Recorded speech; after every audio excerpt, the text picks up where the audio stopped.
الثاني عشر الذين أذهب الله عنهم الرجس وطهرهم تطهيرا.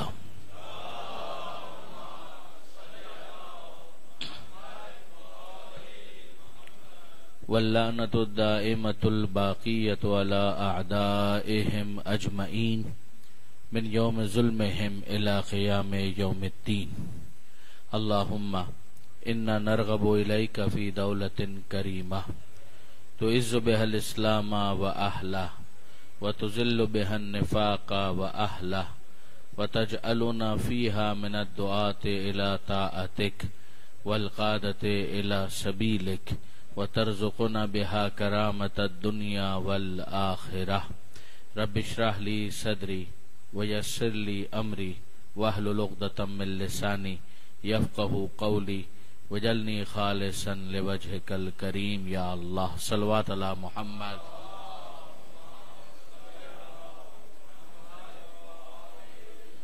اما بعد فقد قال اللہ سبحانہ وتعالی فی القرآن الحکیم یا ایہا الذین آمنوا اتقوا اللہ وکونوا مع الصادقین. صلوات علی محمد وآلہ.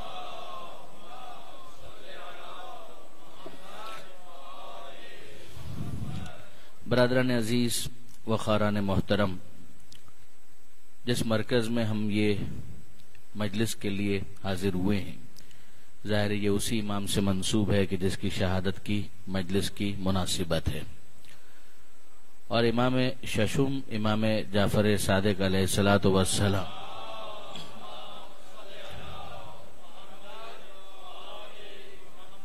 امام سے منسوب اس مجلس پر بات کرنے کے لیے جس آیت کو سرنامہ کلام میں تلاوت کرنے کا شرف حاصل کیا گیا، یہ سورہ براءت کی آخری آیتوں میں سے ایک آیت ہے.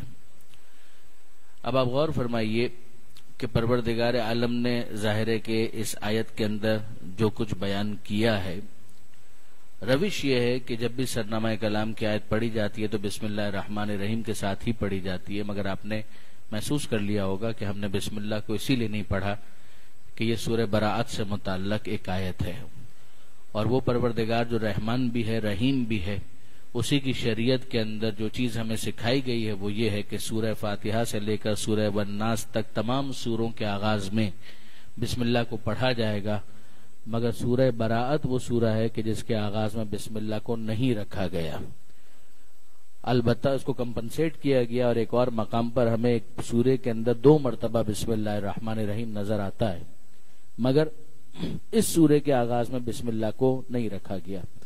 جب اس کی وجہ دریافت کی گئی تو روایات کے اندر اس کی وجہ بھی بیان کی گئی، اور وہ وجہ یہ بیان کی گئی کہ چونکہ اس کے آغاز میں براءت کا اعلان ہے، اور براءت کا مطلب ہے تبرہ کرنا، اور تبرے کا مطلب ہے ڈس اون کر دینا.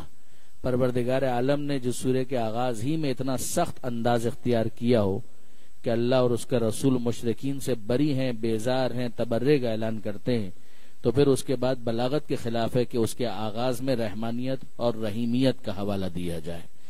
پروردگار عالم نے اس مقام پر نہ اپنے رحمان ہونے کا ذکر کیا، نہ اپنے رحیم ہونے کا ذکر کیا.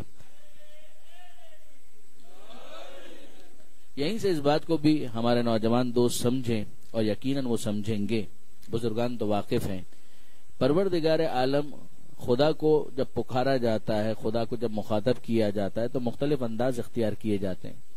کبھی رب کہہ کر مخاطب کیا جاتا ہے، کبھی رحمان کہہ کر مخاطب کیا جاتا ہے، کبھی رحیم کہہ کر مخاطب کیا جاتا ہے، مگر وہ نام جو سب سے زیادہ پرومیننٹ ہے، سب سے زیادہ اہمیت رکھتا ہے، وہ خود لفظ اللہ ہے. اور لفظ اللہ کا مطلب کیا ہے؟ لفظ اللہ کا مطلب ہے مستجمع لجمیع صفات الکمال، کہ وہ ذات کے جس کے اندر تمام کمال کی صفات موجود ہوں، اس کو کہا جائے گا اللہ، اور وہ ایک کے سوا کوئی دوسرا ہو ہی نہیں سکتا. وہ وحدہ لا شریک ہے، اسی کو سوٹ کرتا ہے کہ اسے اللہ کہا جائے کہ جس کے اندر تمام کمال کی صفات موجود ہیں، لہذا وہ ہے مستجمع لجمیع صفات الکمال. اور پھر لطف کی بات یہ ہے کہ اس کے اندر جو صفت موجود ہے وہ کسی اور سے اس نے حاصل نہیں کی ہے، وہ اس کی ذاتی صفات ہیں. یعنی یہ ہمارا اور آپ کا معاملہ تو ہو سکتا ہے کہ جاہل اس دنیا میں آئے اور پھر علم حاصل کر کے صاحب علم کہلانے لگے. ہم اس دنیا کے اندر آئے تو کمزور تھے، اور پھر رفتہ رفتہ جوانی کی منزل تک پہنچتے پہنچتے کچھ قوت اور طاقت کو حاصل کر لیا. یہ ہے کسبی صفات کہ جن کو حاصل کیا جاتا ہے، ایکوائر کیا جاتا ہے. مگر جب پروردگار کی بات کی جائے گی تو پروردگار عالم کسی اور سے کسی صفت کو ایکوائر نہیں کرتا. اس کی صفات ذاتی صفات ہوتی ہیں، اس کی اپنی صفات ہوتی ہیں. اب میں آپ سے سوال کرتا ہوں، آپ غور کیجئے گا اس بات کے اوپر کہ جب وہ پروردگار تمام کمال کی صفات اس کے اندر موجود ہے اور وہ رحمان ہے تو ماننا پڑے گا کہ رحمت کمال کی صفت ہے. جب یہ کہا جائے رحیم ہے تو ماننا پڑے گا کہ رحیمیت کمال کی صفت ہے. جب یہ کہا جائے کہ وہ غفار ہے تو ماننا پڑے گا کہ مغفرت کر دینا کمال کی صفت ہے. مگر جب یہ کہا جائے کہ وہ اعلان براءت کرتا ہے تو ماننا پڑے گا کہ تبرہ بھی بڑی کمال کی صفت ہے. جب اس کی صفات تمام کی تمام کمال کی صفات ہیں تو پھر جو صفت اس کے اندر پائی جائے ماننا پڑے گا کہ وہ بڑی کمال کی صفت ہے. اب وہ اگر براءت کا اعلان کرتا ہے، اب اگر وہ ان پر کہ جن پر حق ہے غضبناک ہوتا ہے تو ماننا پڑے گا کہ اس کا غضب کرنا بھی بڑا کمال کا ہوتا ہے. پروردگار عالم کی کوئی صفت کمال سے خالی نہیں ہے. اسی لیے دیکھیے برادران عزیز، بہت فرق ہے ان دو چیزوں کے درمیان. ایک ہے اعلان براءت، جس کو آپ براءت سے تعبیر کریں، تبرہ سے تعبیر کریں، بیزاری سے تعبیر کریں، یہ مختلف عنوانات ہو سکتے ہیں ایک ہی حقیقت کے لیے. مگر برادران عزیز، غور طلب بات یہ ہے کہ پروردگار عالم جب براءت کر رہا ہے، تبرہ کر رہا ہے، بیزاری کا اعلان کر رہا ہے، بہت فرق ہے اس میں اور گالی دینے میں. زمین آسمان کا فرق ہے. ایک ہے وہ لاجیکل انداز کے جس کے ذریعے سے یہ اعلان کر دیا جائے کہ میں اس کو ڈس اون کرتا ہوں، اس کا راستہ اور ہے، میرا راستہ اور ہے. یہ ڈس اون کرنے کا انداز تہذیب کے دائرے میں شائستگی کے ساتھ ہو تو اسے تبرہ کہا جاتا ہے، اور اگر تہذیب کے دائرے کو کراس کر کے انسان بےہودگی پر اتر آئے تو وہ گالی کہلاتا ہے. پھر وہ گالی والا معاملہ ہے. ہم اگر قرآن کو دیکھتے ہیں تو قرآن نے ہمیں شائستگی کا سبق دیا ہے. ایک طرف ہمیں یہ بتایا کہ اللہ اور اللہ کا رسول بری ہے مشرکین سے. اس کا مطلب یہ ہے کہ مشرک وہ ہے کہ جس سے بیزاری اختیار کی جائے. مگر دوسری طرف پروردگار عالم نے بتوں کو بھی گالی دینے سے منع کر دیا اور یہ کہا کہ لا تسبو. عربی کے اندر سب کہتے ہیں گالی دینے کو، سب و شتم کرنا. لا تسبو، ان کے جھوٹے خداؤں کو بھی گالی مت دو، اس لیے کہ تم جھوٹے خداؤں کو گالی دو گے وہ پلٹ کر تمہارے حقیقی خدا کو گالی دینا شروع کر دیں گے. تو وہ کوئی لاجیکل ڈیبیٹ نہیں ہوگی، وہ کوئی لاجیکل ڈیبیٹ نہیں ہوگی. آپ نے غور فرمایا برادران عزیز کہ اس کے بعد سامع قابل سماعت نہیں رہتا، وہ آڈینس قابل سماعت نہیں رہتی، وہ متنفر ہو کر دور ہو جاتے ہیں، وہ غور و فکر کے لیے تیار ہی نہیں ہوتے. جو چیز ہمیں سکھائی گئی ہے وہ یہ ہے کہ اپنے اختلاف کو شائستگی کے ساتھ پیش کرو، جس کا اختتام تبرہ پر ہونا چاہیے، مگر تبرہ ہو، گالی نہ ہو. تبرہ اور گالی کے درمیان جو فرق ہے اس کو محسوس کرو. اگر تبرہ اور گالی ایک ہی چیز ہوتی تو قرآن مجید کے اندر ایک پورا سورہ تبرہ کے عنوان پر موجود نہ ہوتا. یہ جو سورہ براءت ہے، اس کو آپ سورہ براءت کہیے یا اس کو سورہ تبرہ کہیے، کوئی فرق نہیں ہے، بات ایک ہی ہے جس کے مختلف انداز ہیں. خود قرآن مجید کے اندر اس موضوع کو پروردگار عالم نے ان لینتھ ڈسکس کیا ہے. مگر چھوڑیے، میں مولانا ابوالکلام آزاد کا ایک جملہ جو بہت مشہور بھی ہوا وہ آپ کے ساتھ شیئر کرتا ہوں. انہوں نے خود اس موضوع کے اوپر تولہ اور تبرہ ایک آرٹیکل لکھا جو شائع بھی ہوا، اور آج بھی خلافت و امامت کے عنوان پر ایک مبسوط کتاب جو ہندوستان سے شائع ہوئی تھی، اس میں مختلف اسکالرز کے آرٹیکلز تھے. اسی کے اندر مولانا ابوالکلام آزاد کا وہ آرٹیکل بھی تھا کہ جس میں انہوں نے اس بات کو بیان کیا. جملہ واقعاً کمال کا جملہ ہے.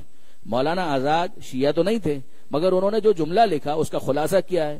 انہوں نے یہ لکھا اور یہ کہا، بیان کیا، اور میں نے عرض کیا کہ یہ جملہ بہت مشہور ہوا کہ اگر ہم یہ اصول بنا لیں کہ بروں کو بھی اچھا کہیں گے تو پھر اچھوں کو کہنے کے لیے ہمارے پاس باقی کیا بچے گا. بہت توجہ کیجئے گا برادران عزیز کہ اگر ہم یہ طے کر لیں کہ ہم بروں کو بھی اچھا کہیں گے تو پھر اچھوں کو کہنے کے لیے ہمارے پاس باقی کیا بچے گا. یعنی آپ ذرا سوچئے کہ اگر جھوٹے کو بھی اچھا کہنا ہے تو سچے کو کہنے کے لیے آپ کے پاس کون سا لفظ باقی بچے گا. اگر خائن کو بھی اچھا کہنا ہے تو جو امانت دار ہے اس کو کہنے کے لیے آپ کے پاس کیا بچے گا؟ اگر کوئی شخص بد اخلاق ہے اس کو بھی اچھا کہنا ہے تو جو خوش اخلاق ہے اس کو کہنے کے لیے آپ کے پاس کیا بچے گا؟ اگر کوئی ماں باپ کے خلاف معصیت کرتا ہے، نافرمانی کرتا ہے، اسے بھی آپ اچھا ہی کہنا چاہتے ہیں، تو پھر جو ماں باپ کی اطاعت کرتا ہے اس کے لیے کہنے کے لیے آپ کے پاس لفظ کیا بچے گا؟ اور پھر میں آپ سے عرض کروں کہ جو میدان سے فرار اختیار کر جاتا ہے اسے بھی اچھا کہنا ہے، تو جو میدان میں ڈٹ کر مقابلہ کرتا ہے اس کے لیے کہنے کے لیے کیا لفظ باقی رہ جائے گا؟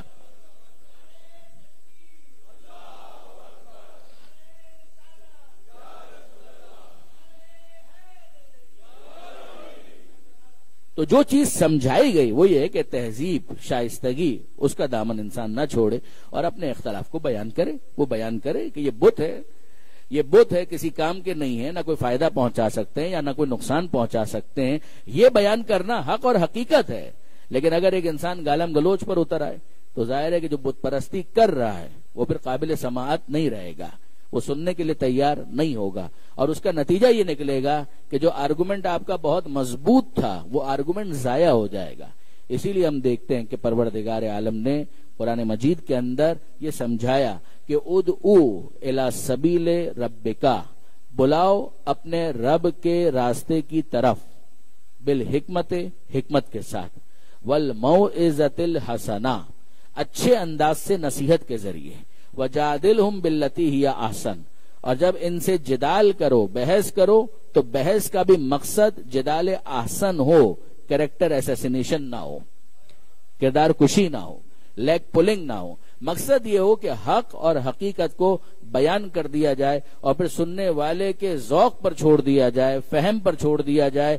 اگر ذوق سلیم ہے اور وہ شخص ذہین اور فہیم ہے تو خود اس حقیقت تک پہنچ جائے گا کہ حق کہاں پر ہے اور باطل کہاں پر ہے۔ درود بھیجیے محمد و آل محمد۔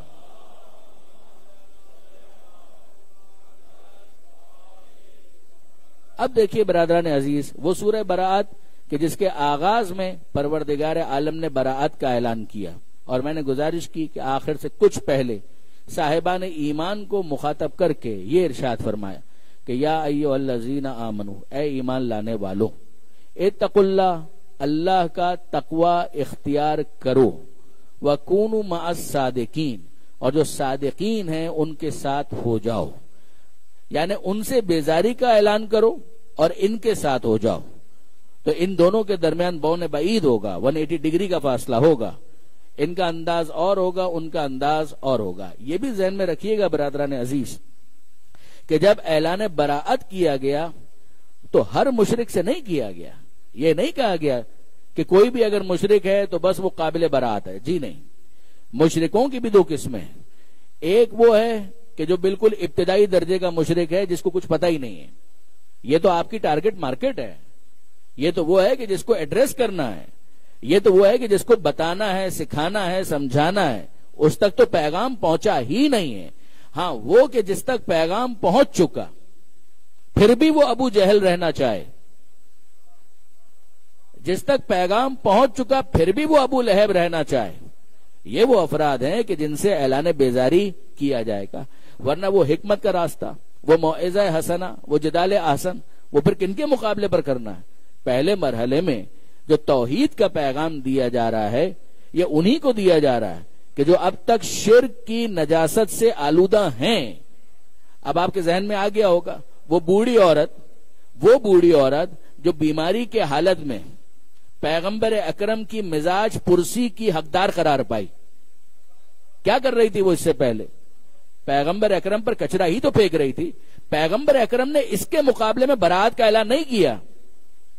آپ نے غور فرمایا؟ یعنی براءت کا اعلان کرنے میں جلدی نہیں ہے، پہلے پیغام تو پہنچ جائے، پیغام پہنچنے کے بعد، اخلاق کا مظاہرہ کرنے کے بعد بھی اگر کوئی اپنے کفر اور شرک پر اصرار کرے تو پھر اس کو اصطلاح کے اندر ابو جہل کہا جاتا ہے، پھر کہا جائے گا تبت یدا ابی لہب و تب، کہ ٹوٹ جائیں ابو لہب کے دونوں ہاتھ اور وہ خود بھی ہلاک ہو جائے۔ مگر اعلان براءت میں بھی جلدی نہیں کی جاتی۔ آپ غور فرمائیے، پیغام پہنچا دیا، اگر کسی تک پیغام توحید نہیں پہنچا تو حجت کہاں تمام ہوئی؟ اگر کسی تک پیغام رسالت نہیں پہنچا تو حجت کہاں تمام ہوئی؟ اور اگر کسی کے پاس پیغام ولایت نہیں پہنچا تو پھر اس کے سامنے حجت کہاں تمام ہوئی؟ پہلے اس کو دکھایا جائے گا، سمجھایا جائے گا، سنایا جائے گا، ہاتھوں پر بلند کر کے دکھا کر جب من کن تو مولا ہو فہذا علی مولا کہہ دیا اور حجت تمام ہو گئی تو جو سلمان بن کر قبول کر لے وہ یقیناً اپنا ہے، اور جو دیکھنے کے بعد بھی، سننے کے بعد بھی، جاننے کے بعد بھی انکار کر دے یہی وہ ہے جو مستحق تبرہ ٹھہرے گا، مستحق بیزاری کا اعلان ٹھہرے گا۔ درود بھیجیے محمد و آل محمد۔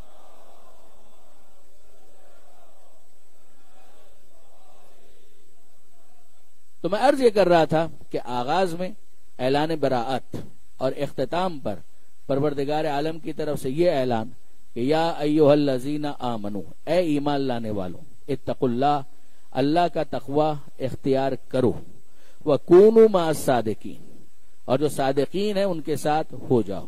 صادقین یعنی سچے، جن کا جھوٹ سے کوئی تعلق نہ ہو۔ کیا ہر انسان کو صادق نہیں ہونا چاہیے؟ تو صادقین کے ساتھ ہو جاؤ کا کیا مطلب ہے؟ اعلان تو یہ ہونا چاہیے گا تم سب کے سب صادق بن جاؤ۔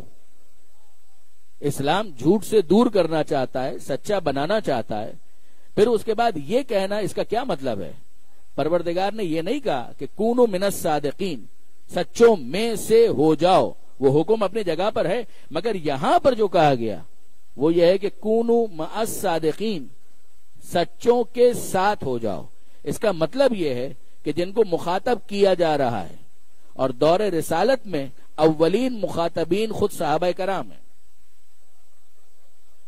جو افراد اس جگہ پر موجود ہے، اور سورہ براءت مدنی سورہ ہے، اور ختمی مرتبت احمد مجتبی محمد مصطفیٰ صلی اللہ علیہ وآلہ وسلم۔ حضور پر نازل ہونے والے آخری سوروں میں اس سورہ براءت کا شمار ہوتا ہے کہ یہ نازل ہونے والے آخری سوروں میں سے۔ بعض نے تو یہ دعویٰ بھی کیا کہ آخری سورہ یہی سورہ ہے۔ برادران اہل سنت کی بعض روایتوں کے اندر یہاں تک آیا کہ اس سورے کی جو آخری دو آیتیں ہیں وہ پیغمبر اکرم پر نازل ہونے والی آخری دو آیتیں یہی ہیں، یعنی یہ اتنا اختتامی سورہ اس کو مانا گیا۔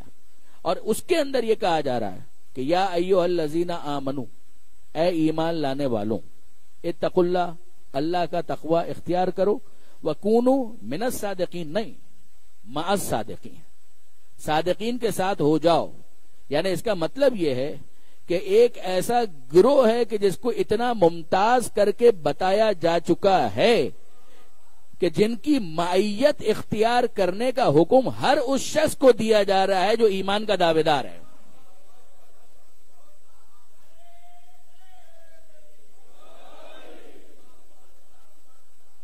یا ایھا الذین آمنو، اے ایمان لانے والوں، یعنی اگر تم دعوے دار ایمان ہو تو اس حکم کو سنو۔ ایک تو اللہ کا تقوی اختیار کرو، یعنی اللہ کے غضب سے بچو، اللہ کے غضب سے اپنے آپ کو بچاؤ۔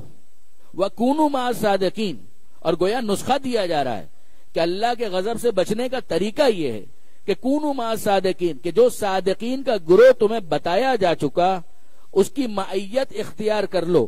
اگر ان کے ساتھ ہو گئے تو اللہ کے غضب سے بچ جاؤ گے۔ دیکھیے برادران عزیز، غور فرمائیے، تو یہ بات سورہ فاتحہ میں بھی ایک الگ انداز سے بیان کی گئی تھی کہ اہدنا الصراط المستقیم، کہ اے مالک سیدھا راستہ چاہیے، اس پر ثابت قدم رہنے کی توفیق عطا فرما۔ کہ صراط الذین انعمت علیہم، یہ ان کا راستہ ہے کہ جن پر تیری نعمت خاص نازل ہوئی ہے، نعمت خاص جن پر نازل ہوئی، غیر المغضوب علیہم ولا الضالین، ان کا راستہ نہیں چاہیے کہ جن کے اوپر تیرا غضب نازل ہوا، جو خود گمراہ ہیں ان کا راستہ نہیں چاہیے۔ وہ وہاں پر بھی دعا کی صورت میں تعلیم کیا گیا تھا۔ سورہ فاتحہ ابتدائی سوروں میں سے ہے، سورہ براءت اختتامی سوروں میں سے ہے۔ وہی پیغام جو وہاں پر انعمت علیہم کی لفظ کے ذریعے سے دیا گیا تھا کہ تمہاری تمنا یہ ہونی چاہیے کہ ان کی معیت نصیب ہو جائے کہ جن پر خدا کی نعمت خاص نازل ہوئی ہے، اسی کو دوسرے انداز سے کہا گیا کونوا مع الصادقین، کہ دیکھو یہ گروہ صادقین کا گروہ ہے کہ جن کے ساتھ تمہیں ہونا ہے، اتنے سچے تو بن جاؤ کہ جو صادقین ہیں ان کی معیت اختیار کرنا تمہارے لیے مشکل نہ ہو، ان کی معیت اختیار کرنا تمہارے لیے آسان ہو، تمہارے لیے سہل ہو، اس کو تم انجوائے کرو۔ اب دیکھیے برادران عزیز، جو اس دنیا کے اندر صادقین کی معیت قبول کر لیں گے، انہی کی زبان پر، انہی کے لیے دوسروں کی زبان پر یہ دعا سجتی ہے جو ہم یہاں ایصال ثواب کی مجلسوں کے اندر دعا مانگتے ہیں کہ اے پروردگار ہمارے مرحوم کو اعلیٰ علیین میں، جوار معصومین میں جگہ عطا فرما، یعنی ان کی معیت نصیب فرما، ان کی کمپنی نصیب فرما، ان کا ساتھ نصیب فرما، تو جو دنیا میں ان صادقین کے ساتھ ہوں گے انہی کو وہاں پر صادقین کا جوار نصیب ہوگا۔ درود بھیجیے محمد و آل محمد۔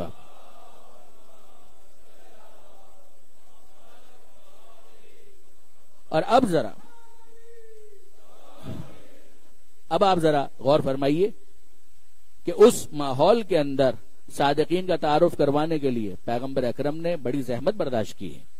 مباہلہ کے میدان میں جن کو لے جایا گیا، اب آپ اندازہ کیجئے کہ کسی اور کو کیوں نہیں لے جایا گیا، کہ وہاں کاذبین کے اوپر لعنت بھیجنی ہے، ثم نبتہل فنجعل لعنت اللہ علی الکاذبین، کہ اس کے بعد ہم مباہلہ کریں اور جو جھوٹے ہوں ان کے اوپر اللہ کی لعنت کی بد دعا کریں کہ خدا کی لعنت ان کے اوپر نازل ہو۔ اب آپ غور فرمائیے برادران عزیز، ان کو پرومیننٹ کر کے، نمایاں کر کے بیان کرنا تھا کہ صادقین کا وہ گروہ کون سا ہے کہ جو اہلیت رکھتا ہے ان کاذبین کے اوپر لعنت کرنے کی۔ جب ان صادقین کا تعارف ہو گیا، اور لطف کی بات یہ ہے کہ مباہلہ کا واقعہ بھی پیغمبر اکرم کی زندگی کے آخری سالوں کا واقعہ ہے۔ بعض نے صراحت کی ہے کہ 9 ہجری کے ذی الحجہ کی 24 تاریخ تھی جب پیغمبر اکرم کے ساتھ یہ واقعہ پیش آیا، مباہلہ نصارہ نجران، اور پھر پیغمبر اکرم لے کر چلے تو تعارف کروا دیا کہ دیکھو یہ ہے صادقین کا وہ گروہ جو اس وقت موجود ہے، ان کو پہچان لو۔ اور یاد رکھیے گا برادران عزیز کہ اس کے اندر کسی قسم کا کوئی اختلاف نہیں ہے۔ حد یہ ہے کہ ابن تیمیہ جیسے متعصب شخص نے بھی جب آیا مباہلہ کو ڈسکس کیا ہے تو اس کے ذیل میں قبول کیا کہ جو پیغمبر لے کر گئے ہیں تو صلبی بیٹے کو چھوڑ کر، ابراہیم اس وقت حیات تھے، جناب ماریہ قبطیہ کے بطن سے جناب ابراہیم فرزند نبی ہیں، یعنی یہ آرگومنٹ درست نہیں ہے کہ چونکہ بیٹے نہیں تھے اس لیے بیٹی کے بیٹوں کو لے گئے، یہ درست نہیں ہے۔ صلبی بیٹا موجود تھا مگر اس کے باوجود ابراہیم کو چھوڑ دیا اور حسنین کو بیٹوں کی جگہ پر لے کر گئے، زہرا کو نساء کی جگہ پر لے کر گئے، علی کو نفس کے منزل پر لے کر گئے، تاکہ تعارف ہو جائے کہ یہ ہے صادقین کے وہ افراد جو اس وقت موجود ہیں۔ جب خدا یہ کہے کہ کونوا مع الصادقین، جب خدا یہ کہے کہ کونوا مع الصادقین، صادقین کے ساتھ ہو جاؤ، تو پریشان مت ہونا کہ وہ ہیں کون، انہی کا تعارف میدان مباہلہ میں کرایا جا چکا۔ درود بھیجیے محمد و آل محمد۔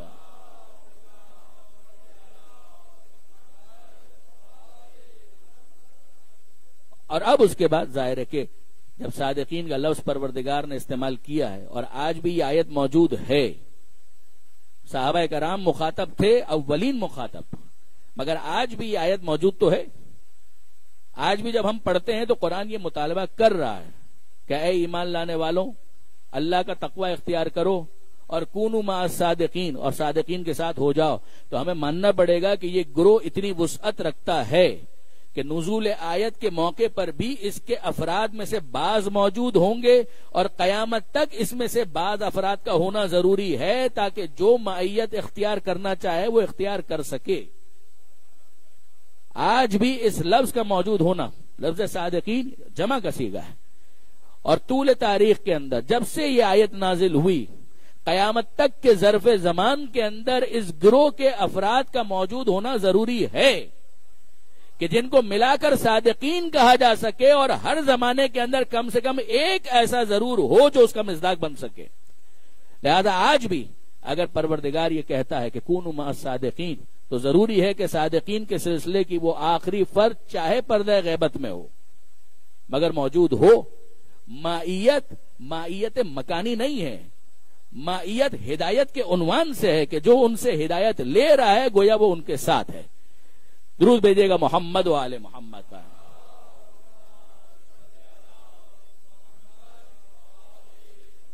اب آئیے برادران عزیز، ظاہر کے صادقین کے اس گروہ کے حوالے سے جب گفتگو ہو رہی ہے تو آج ہماری گفتگو ہے اس شخصیت کے اوپر کہ جس کا یہ وصف اس کے نام کا حصہ بن گیا. یعنی ہر امام اپنے زمانے کے اندر صادق ہے، ہر امام اپنے زمانے کے اندر صادق ہے، مگر یہ صداقت ان کے نام کا حصہ نہیں بنا، ان کا وصف رہا. مگر کہیں ہمیں نظر یہ آتا ہے کہ اتنی نمایاں یہ صفت اس شخصیت کی زندگی میں ہو گئی کہ گویا نام کا حصہ بن گیا. امام کو کہا گیا جعفر صادق. امام کے القاب اور بھی بہت سے ہیں. امام کو عالم بھی کہا گیا، فاضل بھی کہا گیا، بہت سے القاب ہیں امام کے. مگر امام کا وہ وصف، امام کی وہ صفت، امام کا وہ ایٹریبیوٹ کہ جو امام کے نام کا حصہ بن گیا، جس طرح سے ختمی مرتبت، یعنی کتنی مماثلت ہے کہ وہ شریعت لائے، انہوں نے شریعت کو ریوائیو کیا، یہ احیاء شریعت کے ذمہ دار قرار پائے. آپ دیکھیں گے کہ ختمی مرتبت ان کی بھی یہ صفت اتنی نمایاں ہوئی کہ گویا نام کا حصہ بن گیا. پیغمبر اکرم کو کفار اور مشرکین یہ کہا کرتے تھے، جب دور سے دیکھتے کہتے صادق آ گیا. اور اسی طریقے سے چھٹے امام کو بھی لوگ مخاطب کرتے ہیں تو صادق کہہ کر مخاطب کرتے ہیں. ایھا الصادق یا ابن رسول اللہ. دعائے توسل کے اندر بھی یہی انداز اختیار کیا گیا کہ اللہ کے رسول کے فرزند اے صادق، یعنی وہ کہ جس کا نام خود صادق بن گیا. اب آپ غور فرمائیے، ایک طرف لفظ ہے صادق اور دوسری طرف لفظ ہے جعفر. صادق امام کی صفت اور جعفر جنت کی نہروں میں سے ایک نہر کا نام امام کے اس نام پر ہے. اور نہر کا کام کیا ہوتا ہے؟ سیراب کرنا. جو پیاسے ہیں وہ آئیں اور نہر کے پانی سے سیراب ہو جائیں. اور یہ امام وہ ہے کہ جس کا نام ہے جعفر، یعنی نہر کا بہتا ہوا پانی. جس طرح سے نہر پیاسوں کو اپنے پانی سے سیراب کرتی ہے، اسی طریقے سے یہ چھٹے امام تھے کہ جو تشنگان علوم کو اپنے علم کی نہر سے سیراب کیا کرتے تھے. درود بھیجے محمد و آل محمد با.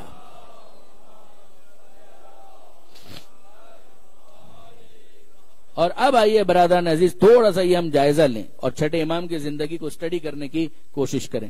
یہ جو چھٹے امام کا زمانہ ہے بالکل وسط میں آپ کو تقریباً یہ نظر آئے گا، ایگزیکٹلی نہیں لیکن تقریباً وسط میں جو مختلف ادوار گزرے ہیں. دیکھیے ایک انداز ہے مورخین کا، ہسٹورینز کا، اور ایک انداز ہے ان علماء کا جو مکتب آل محمد سے وابستہ رہے اور انہوں نے سیرت کی کتابوں کو مرتب کیا. فرق کیا ہے؟ فرق یہ ہے کہ جب مورخ اور ہسٹورین تاریخ لکھتا ہے تو وہ عام طور پر بادشاہوں کی ترتیب سے زمانے کو تقسیم کرتا ہے. وہ کہتا ہے پہلے یہ بادشاہ تھا، پھر یہ بادشاہ تھا، پھر یہ بادشاہ تھا. وہ بادشاہوں کے زمانے میں امام کو تلاش کرتا ہے. اور جب مکتب آل محمد کا کوئی عالم سیرت کی کتاب لکھتا ہے تو وہ تقسیم بادشاہوں کے زمانے پر نہیں کرتا، وہ معصومین اور اماموں کے زمانے پر زمانے کو تقسیم کرتا ہے. یہ کہتا ہے کہ اس امام کے زمانے میں یہ حاکم ہوا کرتا تھا. مورخ کا فوکس بادشاہ پر ہوتا ہے، عالم کا فوکس زمانے کے امام پر ہوا کرتا. یہ انداز اور اپروچ کا آپ کو فرق نظر آئے گا. تاریخ الخلفاء لکھنے کا انداز اور ہے، تاریخ معصومین لکھنے کا انداز اور ہے.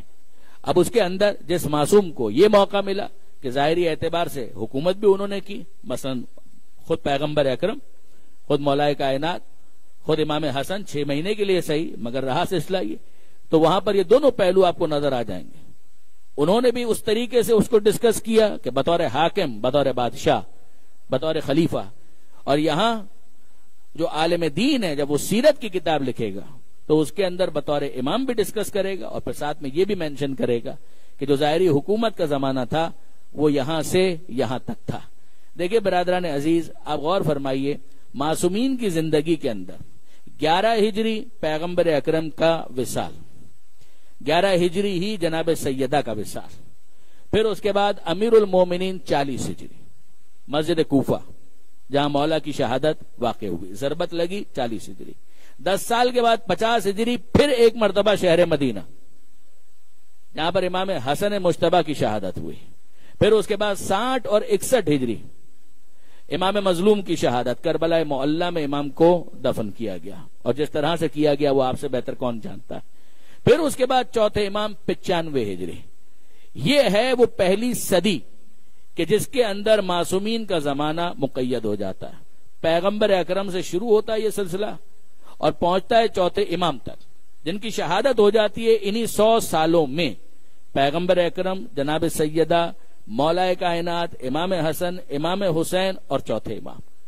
اور پھر اس کے بعد جو دوسری صدی ہے اس کے اندر اگر آپ دیکھیں، پانچویں امام 114 ہجری، چھٹے امام 148 ہجری، پھر اس کے بعد ساتویں امام 183 ہجری۔ یہ ہے وہ معصومین جن کی شہادتیں اس دوسری صدی کے اندر ہوئی۔ پانچویں امام، چھٹے امام اور ساتویں امام، یہ تین امام۔ دوسری صدی میں جن معصومین کی شہادتیں ہوئی ہیں وہ یہ تین امام بس۔ پھر اس کے بعد اگر آپ دیکھیں جو اگلی صدی آتی ہے اس میں 8ویں امام کی شہادت ہمیں سب سے پہلے آغاز ہی میں نظر آتی ہے، 203 ہجری۔ پھر اس کے بعد 9ویں امام، امام تقی جواد علیہ السلام، 220 ہجری۔ پھر اس کے بعد 254 ہجری آپ کے اور میرے 10ویں امام، امام علی النقی علیہ السلام۔ اور پھر 260 ہجری کے اندر 11ویں امام کی شہادت ہوتی ہے۔ یعنی اگر آپ ان صدیوں کے اعتبار سے کیٹیگرائز کریں تو ہمارے نوجوانوں کو ذہن کے اندر ان واقعات کو سمجھنا، بٹھانا اور یاد رکھنا نسبتاً آسان ہوگا۔ تیسری صدی کے اندر 8ویں امام، 9ویں امام، 10ویں امام اور 11ویں امام، یہ 4 امام۔ دوسری صدی کے اندر 3 امام، اور جو ابتدا سے لے کر پیغمبر اکرم سے لے کر چوتھے امام تک 6 معصومین بنیں گے، یہ پہلی صدی کے اندر ہے۔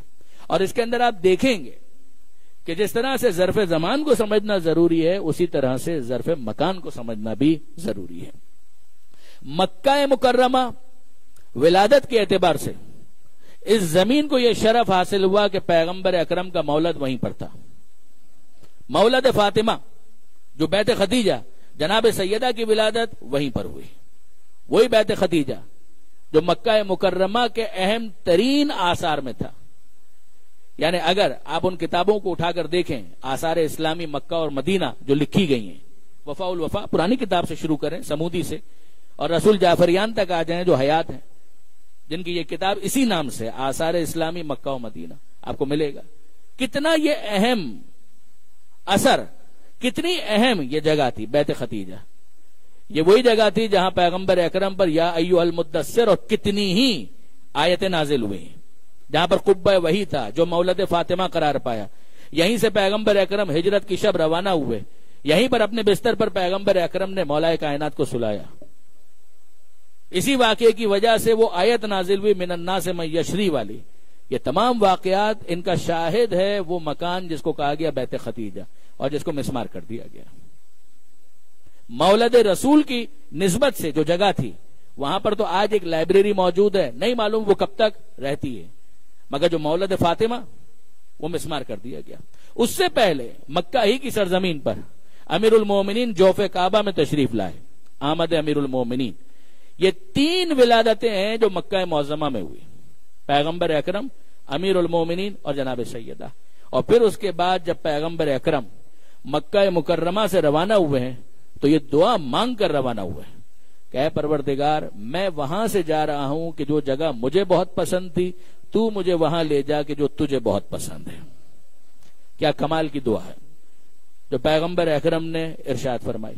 مدینہ منورہ پہنچے، مدینہ منورہ میں حسنین کریمین، امام حسن، امام حسین، مولد کہاں ہے؟ مدینہ منورہ۔ چوتھے امام مولد کہاں ہے؟ مدینہ منورہ۔ 5ویں امام، چھٹے امام مدینہ منورہ۔ 7ویں امام مدینہ سے کچھ باہر ابوا، مگر بہرحال ملحق مدینہ ہی اس کو شمار کیا جاتا ہے، مدینہ منورہ۔ 8ویں امام ولادت کہاں ہوئی؟ مدینہ منورہ۔ 9ویں امام مدینہ منورہ۔ 10ویں امام مدینہ منورہ۔ 11ویں امام پھر تھوڑا باہر سریا، وہ مقام جو مدینہ منورہ کے ملحقات میں سے ہے، اور وہاں پر ان کی ولادت ہوتی ہے۔ یہ ہمارے زمانے کے امام کی ولادت ہے جو مدینے سے ہٹ کر بہت دور سامرہ شہر کے اندر ہوئی، اسی جگہ پر کہ جس کو بعد میں عسکریین کے نام سے زیادہ شہرت حاصل ہوئی، مگر مدینہ منورہ کو بہرحال یہ شرف حاصل ہے۔ میں اسی لیے عام طور پر، ظاہر ہے کہ یہاں تو کم آنا ہوتا ہے، مگر کراچی کی کئی مجلسوں کے اندر میں یہ جملہ کہا کرتا ہوں کہ مدینہ اور مکہ یہ تو سادات کے شہر ہیں، یہ تو سادات کے شہر ہیں. آپ دیکھیے اتنے معصومین ہیں کہ جو سب کے سب شہر مدینہ کے اندر اس دنیا میں تشریف لائیں. امام حسن سے آپ شروع کریں اور لے جائیں اس مرحلے کو 11ویں امام تک، یہ سب کے سب مدینہ منورہ میں پیدا ہوئے. جتنے معصومین ان کو جلا وطن کیا گیا، آپ شروع کریں امام حسین سے اور پھر لے جائیں ان معصومین تک کہ جو کاظمین میں دفن ہے، آپ کے 7ویں امام 9ویں امام، جو عسکریین کے اندر دفن ہے، آپ کے وہ امام جن کو نام اور نسبت کے اعتبار سے عسکری کہا جاتا ہے. 10ویں امام اور 11ویں امام دونوں کے نام عسکری ہیں اس محلے کی نسبت سے. مگر یہ سب کے سب جب جا رہے تھے تو کس جگہ سے؟ شہر مدینہ، مدینہ منورہ کا محلہ بنی ہاشم، جس کو آپ عرف عام میں کہہ لیجئے سادات کی بستی، محلہ سادات، محلہ بنی ہاشم. ایسا ہی محلہ بنی ہاشم مکہ مکرمہ میں بھی تھا.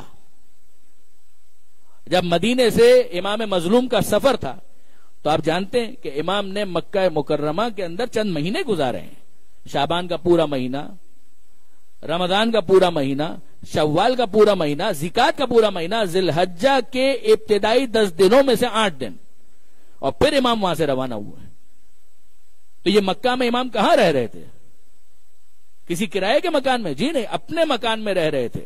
اس لیے کہ مکہ کے اندر بھی ایک محلہ تھا جس کا نام تھا محلہ بنی ہاشم. مدینے میں بھی محلہ بنی ہاشم، مکہ میں بھی محلہ بنی ہاشم. امام حسین روانہ ہوئے کس جگہ سے؟ مدینہ منورہ کے محلہ بنی ہاشم سے. بعد میں ظاہر کے 4تھے امام اس سفر میں بھی ساتھ میں تھے، 5ویں امام اس سفر میں بھی ساتھ میں تھے، مگر پلٹ کر واپس آئے. وہ حسین مظلوم ہے جو کربلا ہی کے اندر خاک نشین ہوئے.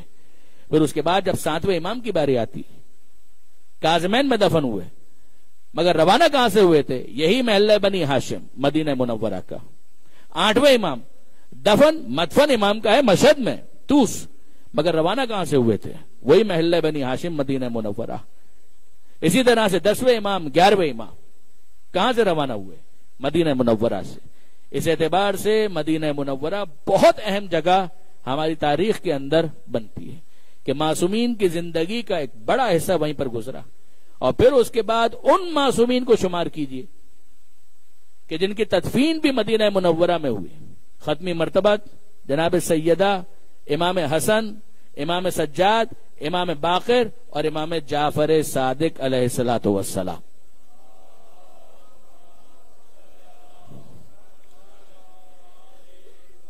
اتفاق ایسا ہے کہ ائمہ کی سیکوینس اور ترتیب میں امامت کے اعتبار سے 6واں شمار ہمارے اس امام کا ہوتا ہے. اور مدینہ منورہ میں دفن ہونے والے معصومین کی فہرست کو آپ مرتب کریں تو اس میں بھی 6واں نمبر ہمارے اس امام کا ہے کہ جن کو وہاں پر دفن کیا گیا. اور امام کی ایکٹیویٹیز، اگرچہ امام اپنی زندگی کے اندر شہر مدینہ سے باہر بھی گئے ہیں، اسی لیے آپ میں سے وہ احباب کہ جنہوں نے عراق کی زیارتیں کی ہیں، وہ شہر کوفہ کے اندر بعض مقامات پر جب مسلوں کو دیکھتے ہیں تو انہیں مصلی امام جعفر صادق علیہ الصلوۃ والسلام بھی ملتا ہے. مسجد سہلہ جو انشاءاللہ ظہور کے بعد حضرت امام زمانہ عجل اللہ تعالی فرجہ الشریف کی سکونت ہوگی،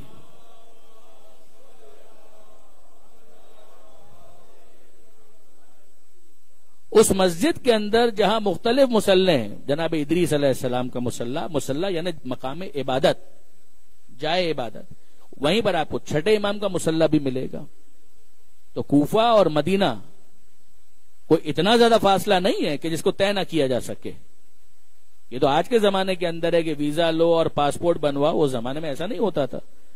جس طرح سے کراچی سے اسلام آباد آنا ہے تو کوئی ویزا لینے کی ضرورت تو نہیں ہے. اسی طریقے سے اس زمانے کے اندر ایسی کوئی پابندی حائل نہیں ہوا کرتی تھی. زیادہ 6 امام کے بارے میں ملتا ہے کہ وہ اپنے زمانے کے اندر کبھی کربلا کی زیارت کے لیے روانہ ہوئے، نجف کی زیارت کے لیے روانہ ہوئے، بلکہ 6 امام ہی کے زمانے میں نجف کا امیر المومنین کا مدفن ہونا لوگوں پر نسبتاً، میں نہیں کہتا سب پر، مگر نسبتاً آشکار ہونا شروع ہو گیا تھا.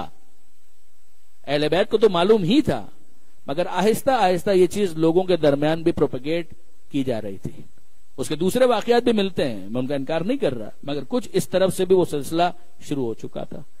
تو آپ غور فرمائیے گا کہ مدینہ منورہ اس اعتبار سے بہت اہم مقام بنتا ہے۔ پھر اس کے بعد چھٹے امام کے زمانے میں 3 انقلابات ہیں، ان میں سے 2 ایک بنو امیہ کے زمانے میں ہے، ایک بنو عباس کے زمانے میں۔ بنو امیہ کے زمانے میں جناب زید شہید کا خروج، یہ امامت کے اعتبار سے اگر آپ دیکھیں تو چھٹے امام کا زمانہ ہے۔ جناب زید شہید جو مظلومانہ انداز سے شہید ہوئے ہیں شہر کوفہ ہی کے اندر، شہید ہونے کے بعد ان کے لاشیں کو سولی پر لٹکا دیا گیا، انتہائی مظلومیت۔ 121 ہجری اگر آپ حساب کتاب جوڑیں، 148 ہجری میں چھٹے امام کی شہادت ہے۔ 121 ہجری یہ جناب زید شہید کے شہادت کا سن، امامت کا زمانہ کس کا تھا؟ ہمارے چھٹے امام کا تھا۔ جیسے کہ 5ویں امام کی شہادت ہوئی ہے 114 ہجری میں، 114۔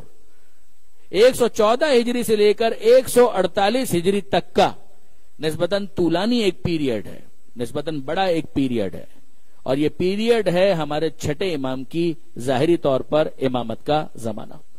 جناب زید شہید کی شہادت، کوفہ میں اس انقلاب کی کوشش جو ظاہری طور پر نتیجہ خیز نہیں ہو سکی، جناب زید شہید ہو گئے، واقعہ امام کی امامت کا۔ اور دوسرا واقعہ جو عباسی خلفاء کے زمانے میں ہوا 145 ہجری، جناب نفس زکیہ کی شہادت۔ عباسی خلفاء ان کے زمانے کے اندر جو مظالم شروع ہوئے ہیں اس کو کاؤنٹر کرنے کے لیے وہ میدان میں آئے، اور وہ کوشش بھی نتیجہ خیز ثابت نہیں ہو پائی۔ درمیان میں اگر آپ دیکھیں، اور پھر میں عرض کر رہا ہوں کہ اپنے نوجوان دوستوں کے لیے گزارش کر رہا ہوں، بزرگان تو واقف ہیں، 132 ہجری یہ وہ تاریخ ہے، یہ وہ سن ہے کہ جس میں بنو امیہ کا کولیپس ہوا، ڈاؤن فال، اور بنو عباس وہ اقتدار میں آتے ہیں۔ مروان حمار وہ آخری بادشاہ تھا بنو امیہ کا کہ جس کے ساتھ ہی بنو امیہ کی ڈائناسٹی ختم ہو گئی، اور ابو العباس صفوہ وہ پہلا بادشاہ تھا جو بنی عباس کا قرار پایا، جہاں سے بنو عباس کی ڈائناسٹی یا ان کی بادشاہت یا ان کی ملوکیت اس کا آغاز ہوتا ہے۔ بنو امیہ اور بنو عباس، ظاہر ہے کہ ان کے بھی آپس میں جنگ ہوئی۔ بنو عباس کا ایجنڈا کیا تھا؟ الرضا لآل محمد۔ بنو عباس والے جو بعد میں بنو امیہ سے کم نہیں ثابت ہوئے مظالم کے اعتبار سے، انہی کے اندر متوکل ہے، متوکل عباسی، جسے بنو عباس کا یزید کہا جاتا ہے۔ مگر یہ بنو عباس والے جب میدان میں بنو امیہ والوں سے لڑ رہے تھے تو اس موقع پر ان کا نعرہ کیا تھا؟ الرضا لآل محمد، کہ ہم تو آل محمد کی رضا چاہتے ہیں۔ یہیں سے ہمیں سمجھ میں آتا ہے کہ صرف نعرے کا اچھا ہونا نیت کے صحیح ہونے کی دلیل نہیں ہوا کرتا۔ مینیفیسٹو ہر ایک اپنا اچھا اور خوشنما ہی بناتا ہے، لوگوں کو اپیل کرنے کے لیے، اپنے سے قریب کرنے کے لیے یہ انداز ہوتا ہے، مگر ہر نعرہ جو بظاہر اچھا نظر آئے، کیا اس کے پیچھے موٹیوز بھی اچھے ہوتے ہیں، یا یہ صرف لوگوں کو اپنے سے قریب کرنے کے لیے ایک جال ہوتا ہے جسے بنا جاتا ہے، ایک ٹریپ ہوتا ہے جسے بنایا جاتا ہے؟ آپ دیکھ ڈالیے، اور چھٹے امام اس بات کو سب سے زیادہ سمجھ رہے تھے۔ لہذا آپ غور فرمائیے کہ اس زمانے کے اندر جو چھٹے امام کا زمانہ ہے، امام کو بھی آفر کی گئی۔ یہ یاد رکھیے گا برادران عزیز، حکومت امام کا حق ضرور ہے، امام کا مقصد نہیں ہے۔ یعنی بہت سے افراد اس حوالے سے کنفیوز ہوتے ہیں، وہ کہتے ہیں کہ جب چھٹے امام کو یہ آفر کی جا رہی تھی تو ان کو قبول کر لینا چاہیے تھا۔ آپ کیوں بھول جاتے ہیں؟ آفر تو ابو سفیان نے علی کو بھی کی تھی، امیر المومنین کو ابو سفیان نے آفر کی تھی۔ مگر آپ غور فرمائیے، کیا ہر آفر اسی طریقے سے میرٹ پر ہوتی ہے، یا انسان کا سابقہ بتا رہا ہوتا ہے، اس کا انداز بتا رہا ہوتا ہے؟ اور مومن وہی ہوتا ہے کہ جس کی فراست اسے حق اور باطل کی تمیز کرنے کا ہنر سکھا دے۔ اتقوا فراست المومن وَإِنَّهُ يَنظُرُ بِنُورِ اللَّهِ، مومن کی فراست سے ڈرو، اس لیے کہ وہ اللہ کے نور سے دیکھتا ہے۔ تو جو مومن صاحب فراست ہوتا ہے تو وہ مومن صاحب فراست ہونے کے بعد گروہ مومنین میں شامل ہوتا ہے۔ امیر المومنین کی فراست کیا ہوگی؟ کون ہے جو امیر المومنین کی فراست تک پہنچ سکے؟ وہ پہچانتے ہیں کہ کون ہے جو میرٹ کے اوپر آفر کر رہا اور کون ہے کہ جو ایک جال تیار کر رہا ہے. حکومت امام معصوم کا حق ضرور ہے، مقصد نہیں، ٹارگٹ نہیں، ہدف نہیں. آپ غور فرمائیے برادران عزیز، اگر یہ مقصد ہوتا تو یقیناً امام کو کوشش کرنی چاہیے تھی، مگر جب یہ پتا چل جائے کہ اسے حاصل بھی کر لیا تو مقصد حاصل نہیں ہو پائے گا، تو پھر ایسی حکومت کا کوئی فائدہ نہیں، اس گورنمنٹ کا کوئی فائدہ نہیں. لہذا آپ دیکھیے کہ اس زمانے کے اندر امام نے کس آپشن کو لیا. امام نے آپشن لیا ہے کہ اسی مدرسہ علمی کو مزید مستحکم کیا جائے جس کی بنیاد 5ویں امام سے بھی پہلے 4تھے امام رکھ چکے تھے.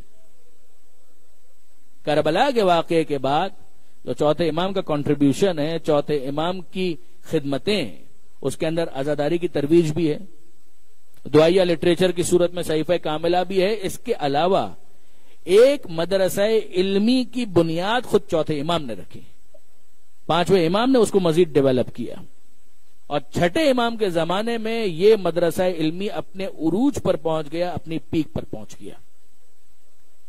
6ٹھے امام کے زمانے کے اندر 6ٹھے امام کے شاگردوں کی ایک کثیر تعداد. آپ غور فرمائیے، دیکھیے برادران عزیز، میں نے عرض کیا کہ پہلے امام کو ٹریپ کرنے کی کوشش کی گئی، امام نے اس جال کو توڑ کر رکھ دیا، اپنے اسی علمی کام کو کنٹینیو کیا.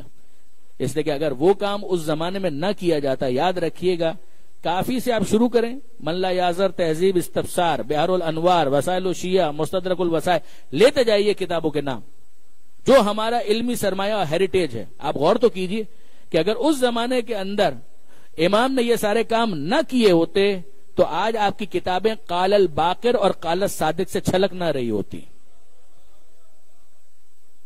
ہر کتاب کے اندر آپ کو دوسرے ائمہ معصومین کے حوالے ملیں گے. میں نہیں کہ نہج البلاغہ خود اتنا بڑا کنٹریبیوشن ہے، 8ویں امام سے بہت ساری حدیثیں آئی ہیں، مگر اس طرح سے یہ اس زمانے کے اندر کی جانے والی وہ خدمت ہے کہ قیامت تک آل محمد کے ماننے والے 6ٹھے امام اور 5ویں امام کے احسان مند ہیں کہ اتنی کامل فقہ، عقائد کا وہ دستور ہمیں دے دیا گیا کہ جس کے قریب بھی کوئی نہیں پہنچ پایا. برادران عزیز، بہت بڑا سرمایہ علمی ہم تک پہنچا. اس میں علماء کی بڑی محنتیں ہیں کہ جنہوں نے ان کتابوں کو ترتیب دیا. پہلے اصول اربعہ میاں کی صورت میں 400، اور پھر ان 400 کے منتشر ہونے کے بعد پھر 4 کتابوں کے اندر ان کو جمع کرنے کی ایک اہم کوشش جو اس زمانے کے اندر کی گئی. اس کی بنیاد کیا ہے؟ یہ 5ویں امام کا کنٹریبیوشن، 6ٹھے امام کا کنٹریبیوشن. بنیاد رکھی 4تھے امام نے. اسی لیے سلسلہ مسلسل ہے. علامہ رشید ترابی علی اللہ مقامہ، مجھے یاد آئے، انہوں نے ایک تقریر کے اندر ایک جملہ کہا، 5ویں امام، 6ٹھے امام، 7ویں امام، یہ 3 معصومین کا زمانہ. اسی کے اندر آپ کو محدثین نظر آئیں گے، اسی کے اندر آپ کو فقہا نظر آئیں گے. بہت توجہ کیجئے گا. یعنی صحاح 6، بخاری، مسلم، ترمذی، ابن ماجہ، ابو داؤد، نسائی، یہ سب کمپائل ہو رہی ہیں اس زمانے کے اندر. فقہا اپنی اپنی فقہ مدون کر رہے ہیں اسی زمانے کے اندر. لیکن کیا عجیب فرق ہے کہ دیگر محدثین جب کوئی حدیث بیان کرتے ہیں تو سلسلے مختلف ہیں. کوئی یہاں سے شروع کرتا ہے، کوئی وہاں سے شروع کرتا ہے، اور ان تمام محدثین کے درمیان ہمارا امام وہ ہے جو یہ کہتا ہے کہ میں اپنے جد سے روایت کرتا ہوں، میں اپنے جد سے روایت کرتا ہوں، میں اپنے بابا سے روایت کرتا ہوں، وہ اپنے بابا سے روایت کرتے ہیں، وہ اپنے جد سے روایت کرتے ہیں. یہاں تک کہ یہ سلسلہ کہاں پہنچتا ہے؟ ختمی مرتبت تک.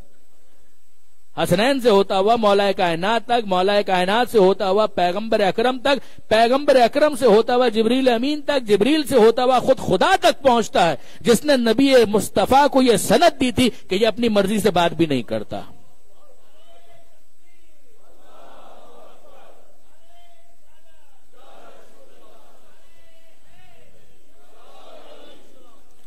یہ وہی کہتا ہے جو سورت وحی اس پر نازل ہوتا ہے. آپ غور فرمائیے برادران عزیز کہ جہاں محدثین مختلف راستے اختیار کریں، اس میں اس زمانے تک اور اس کے بعد بھی ہمارے پاس یہ آپشن موجود ہو کہ ہم سلسلہ تو الذہب سے روایت کریں. ایک سونے کا پورا سلسلہ، ایک گولڈن چین ہے کہ جس سے ہم روایت کریں، جس سلسلے کے بارے میں بعض برادران اہل سنت کے علماء نے، میں جملہ احمد ابن حنبل نے کہا کہ یہ تو ان کا سلسلہ وہ سلسلہ ہے کہ اگر مجنون دیوانے کے اوپر پڑھ کر پھونک دیا جائے اور وہ شفا یاب ہو جائے تو مجھے کوئی حیرت نہیں ہوگی. آپ نے غور فرمایا برادران عزیز؟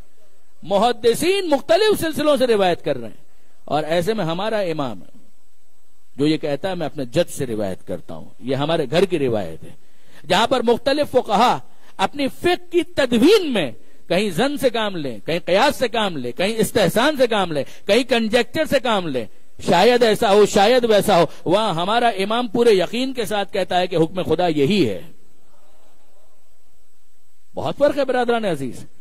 یعنی اگر کوئی یہ سوال کرے کہ آپ کے ائمہ نے اتنے زمانے کے اندر کیا کیا، یقین جانیے میں پورے اطمینان کے ساتھ کہتا ہوں، قبلہ تشریف فرمائے، علماء کرام تشریف فرمائے، صاحبان فہم و فراست تشریف، میں پورے اطمینان کے ساتھ کہتا ہوں کہ اگر 11ویں امام کی شہادت تک اتنا علمی سرمایہ منتقل نہ کیا گیا ہوتا تو آپ کا امام غیبت میں کبھی نہ جاتا، چاہے کتنی ہی مشکلات کیوں نہ ہو. غیبت کوئی آئیڈیل سچویشن نہیں ہے، چاہے صغرا ہو چاہے کبرا، مگر یاد رکھیے گا اتنی مشکلات کے باوجود امام غیبت میں اسی صورت میں گئے کہ جب اتنا علمی سرمایہ، اتنا ہیریٹیج دے دیا گیا کہ جو ظہور کے ہونے تک کے تمام مومنین کے لیے کافی ہے. اس میں اہم ترین کنٹریبیوشن ہمارے 5ویں امام، 6ٹھے امام، قال الباقر قال الصادق، چھلک رہی ہیں ہماری کتابیں کہ 5ویں امام نے کہا اور 6ٹھے امام نے کہا. عقائد کی بحثیں ہوں دیکھیے اور پورے اطمینان کے ساتھ دیکھیے. الکافی کے اندر جس طرح سے کتاب التوحید موجود ہے، آپ کو کہیں پر توحید اس انداز سے نظر نہیں آئے گی. شیخ صدوق علیہ الرحمہ نے مستقل کتاب تالیف کی توحید کے نام سے. بنیاد کیا ہے؟ یہی معصومین کے اقوال، معصومین کے فرامین، کہ جن کے ذریعے سے سمجھایا گیا کہ مکتب اہل بیت میں توحید کے لیے کیا مواد دیا گیا ہے. یقین جانیے برادران عزیز، ہم فخر کرتے ہیں کہ ہم مکتب آل محمد کے ماننے والے ہیں. جب ہم اس لٹریچر کو اور ہیریٹیج کو دیکھتے ہیں تو ہمیں سمجھ میں آتا ہے کہ پیغمبر نے کیوں کہا تھا کہ میں تمہارے درمیان 2 چیزیں چھوڑ کر جا رہا ہوں، ایک قرآن اور دوسرے میرے عطرت، میرے اہل بیت. ان سے متمسک رہنا، اگر ان کا دامن چھوڑ دیا تو گمراہ ہو جاؤ گے. دیکھیے برادران عزیز، ظاہر ہے کہ آج کے بعد کل کی نشست بھی ہے اور ابھی تو آج سوال و جواب کی نشست بھی ہے، تو بات ہوگی انشاءاللہ. مگر آپ غور فرمائیے برادران عزیز، 65 برس کی عمر، زمانے کے امام کے بعد 14 معصومین میں سب سے زیادہ زندگی 6ٹھے امام کی ہے. 14 معصومین میں زمانے کے امام کو، وہ تو ایک ایکسپشنل کیس ہے. باقی 13 معصومین میں سب سے طولانی زندگی 65 برس کی ہمارے 6ٹھے امام کی. سب سے زیادہ موقع بھی ہمارے 6ٹھے امام کو ملا اور انہوں نے اس کام کو آگے بڑھایا. مگر وہ وقت آ گیا، جیسا کہ ابھی آپ مرثیے میں سن رہے تھے کہ منصور دوانقی کے زمانے میں 6ٹھے امام کو انگور میں زہر دیا گیا، اور جس کا نتیجہ یہ نکلا. 8ویں امام کے بارے میں تو ہر ایک جانتا ہے کہ ان کو انگور میں زہر دیا گیا، مگر 6ٹھے امام کے بارے میں بھی یہ روایت ہے کہ انگور میں زہر دیا گیا. امام تڑپتے رہے اور وہ وقت آ گیا کہ امام اس دنیا سے رخصت ہوئے. دیکھیے برادران عزیز، امام اس دنیا سے رخصت تو ہوئے، تڑپتے ہوئے رخصت ہوئے. جسم پر آثار ورم کے موجود تھے، زہر کا جو اثر ہونا چاہیے تھا وہ امام کے جسم پر نمایاں تھا. مگر اس موقع پر امام نے سب کو اپنے قریب بلایا اور ایک وصیت کی. وصیت کا مطلب ہی یہ ہوتا ہے کہ جو چیز ان کی نظر میں سب سے زیادہ اہم تھی اسے بطور وصیت بیان کیا. یہ کب ہمیں پتا چلا؟ حمیدہ خاتون 6ٹھے امام کی زوجہ ہیں، ضعیفہ ہیں. ابو بصیر امام کے ایک صحابی ہیں اور وہ آئے ہیں جناب حمیدہ خاتون کے پاس تعزیت کرنے کے لیے کہ میں اپنے زمانے کے امام کی شہادت پر آپ سے تعزیت کرنا چاہتا ہوں. ابو بصیر آئے، جناب حمیدہ خاتون سے تعزیت کی اور اس کے بعد پوچھنے لگے کہ کچھ بتائیے، کیا آخری زمانے کے اندر کیا حال احوال کیا تھا میرے امام کا. دیکھیے برادران عزیز، یہی تو ہماری اور آپ کی تمنا ہے نا کہ ہم جانے تو صحیح کہ وقت آخر امام کی کیا کیفیت تھی، کیا انداز تھا، کیا معاملات تھے، کن باتوں کو امام ڈسکس کر رہے تھے. تو انہوں نے بھی یہی کہا کہ آپ بتائیں گے. حمیدہ خاتون کی آنکھوں میں آنسو آ گئے اور انہوں نے کہا کہ ابو بصیر، وقت آخر تمہارے امام نے اپنے تمام گھر والوں کو جمع کیا، سب کو جمع کیا، اور جمع کرنے کے بعد ایک جملہ کہا. اور وہ جملہ کیا تھا کہ لا تنالو شفاعتنا مستخفا بالصلاۃ، یہ جان لو اور اچھی طرح سے سمجھ لو کہ ہماری شفاعت نماز کو حقیر جاننے والے کو نصیب نہیں ہوگی۔ دیکھیے برادران عزیز، غور فرمائیے، میرا اور آپ کا آسرا کیا ہے؟ ہم کس چیز کی امید میں جیے جا رہے ہیں؟ مرنے کے بعد ہمیں کیا طلب ہے؟ کس چیز کی ہمیں طلب ہے؟ ہم طلبگار شفاعت محمد و آل محمد ہیں۔ ہمیں اس بات کی امید ہے کہ جناب سیدہ ہماری شفاعت کریں گے، پیغمبر اکرم ہماری شفاعت کریں گے، چھٹے امام ہماری شفاعت کریں گے۔ چھٹے امام نے اسی بات کو ذہنوں سے نکالا ہے کہ یاد رکھو شفاعت ملے گی، مگر کسے ملے گی؟ وہ بھول جائے جو نماز کو حقیر جانتا ہے، وہ بھول جائے، وہ ہماری شفاعت کو حاصل نہیں کر سکتا۔ عزیزان، یہ چھٹے امام کا وقت آخر ہے، مگر کیا چھٹے امام ہی نے اپنے وقت آخر نماز کو یاد کیا ہے؟ نہیں۔ ذرا چیک کیجئے اور دیکھ لیجئے کتابوں کے اندر، پیغمبر اکرم اس دنیا سے جا رہے تھے اور مولا کائنات کو وصیت کرتے ہوئے کہا اقم الصلاۃ فانھا قرۃ عینی، اے علی نماز کو قائم کرنا اس لیے کہ نماز میری آنکھوں کی ٹھنڈک ہے۔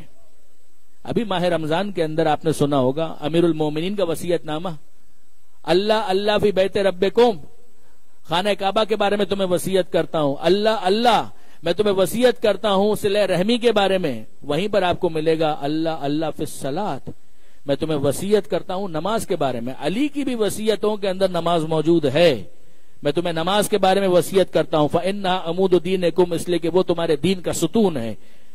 پیغمبر اکرم وصیت کر رہے ہیں، نماز کو یاد کرتے ہیں۔ امیر المومنین وصیت کرتے ہیں، نماز کو یاد کرتے ہیں۔ جناب سیدہ کا خطبہ، اس میں بھی آپ کو نماز کا ذکر ملے گا۔ امام حسن نماز کو یاد کرتے ہیں، یہاں تک کہ یہ بات پہنچتی ہے جناب امام مظلوم تک۔ حسین مظلوم جب زینب کبریٰ کے پاس آئے رخصت آخر کے موقع پر، تو اس موقع پر امام مظلوم نے جناب زینب کو مخاطب کر کے کیا کہا؟ بہت ساری باتیں کی ہیں نا۔ ایک وصیت حسین کی یہ ہے، اے زینب اپنے بھائی کو نماز شب کی دعاؤں میں فراموش مت کرنا۔ حسین کو اتنا اطمینان ہے اپنی زینب پر، اب تو بات پنجگانہ نماز سے بھی آگے چلی گئی کہ کیسے ممکن ہے میری زینب نماز شب قضا ہو ہی نہیں سکتی، اور ماننے والوں کی کیا واجب نماز قضا ہو جائیں گی؟ اے زینب مجھے نماز شب کی دعاؤں میں فراموش مت کرنا۔ بس عزیزو، جب یہاں تک بات آ گئی تو آئیے ہم حسین ہی کی وصیت پر مجلس کو مکمل کریں۔ یہ زینب کبریٰ سے وصیت ہے، اور ایک وصیت ہے سید سجاد سے۔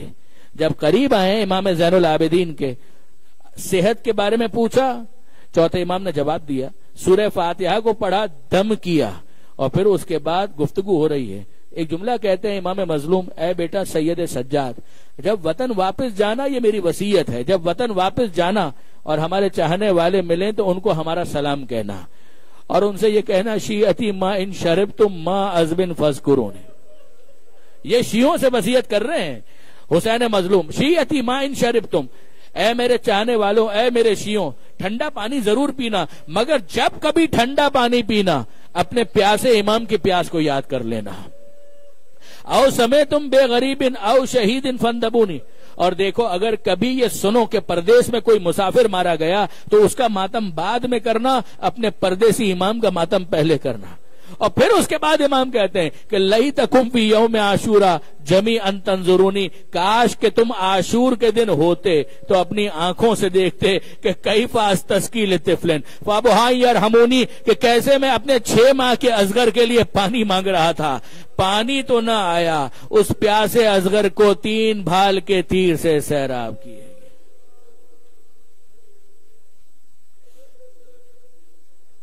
الا ولعنۃ اللہ علی القوم الظالمین وسیعلم الذین ظلموا ای منقلب ینقلبون۔ بار الہ اس قلیل توسل کو اپنی بارگاہ میں قبول فرما۔ اے مالک تجھے واسطہ محمد و آل محمد کا، پریشان حال مومنین کی پریشانیوں کو دور فرما، بیماروں کو شفا عطا فرما، بے روزگاروں کو عزت کی روزی عطا فرما، جو بے اولاد ہیں اولاد صالح عطا فرما، چھٹے امام کی سیرت پر عمل کی توفیق عطا فرما۔ مالک ان کی نسبت سے ہم جعفری کہلاتے ہیں، مالک مذہب جعفری کو سمجھنے اور اس پر عمل کی توفیق عطا فرما۔ مالک تجھے واسطہ محمد و آل محمد کا وطن عزیز پاکستان کو استحکام عطا فرما۔ وطن عزیز کو ہر قسم کی داخلی خارجی پریشانیوں سے محفوظ فرما۔ تمام علماء کرام، مراجع اعظام، مقام معظم رہبری اور انقلاب اسلامی کی حفاظت فرما۔ اس انقلاب کو زمانے کے امام کے انقلاب سے متصل فرما۔ حضرت کے ظہور میں تعجیل فرما، ہمیں ان کے اعوان و انصار میں شمار فرما۔ ربنا تقبل منا انک انت السمیع العلیم وتب علینا انک انت التواب الرحیم۔ آپ حضرات تشریف رکھیے، جو اگلا اعلان ہے وہ